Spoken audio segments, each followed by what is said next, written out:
Cincik dan tuan-tuan, inilah dia Ajis Satar SATAR Singapore Ajis Transporting Ampas Road. Dengan bangganya mempersembahkan orkes Pancasitara di bawah pimpinan P. Ramlee dengan sebuah lagu yang diberi nama Bila Larut Malam yang akan disuarakan oleh biduanita Saloma.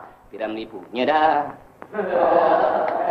Ladies and gentlemen, tukang batu and tukang simen, Dick Tracy, Engineman, Captain Marvel and Superman. Cincik dan tuan-tuan, saya lah Ajis Satar sekali lagi berjumpa dengan cincik dan tuan-tuan. Saya harap jangan jelas ya. Cincik dan tuan-tuan, pada malam ini dengan bangganya kami mempersembahkan malam internasional dengan para bintang-bintang pergawati yang cantik kita. Semuanya belum kahwin lagi. Siapa nak ambil? Saya lah ejen dia. Para hadirin yang dihormati sekalian, cincik dan tuan-tuan baru saja menyaksikan mambang berbaris pula. Pergawati-pergawati dengan pakaian-pakaian zaman ini. Sekarang cincik dan tuan-tuan akan dihiburkan pula dengan sebuah lagu merdu yang akan dinyanyikan oleh seorang ketua dari Persatuan Aneka Seni. Pemuda itu ialah seorang penyanyi dari sebuah nightclub yang pada masa ini namanya sedang meningkat harum. Pemudanya belum kahwin lagi. Very, very handsome guy, you know, like me.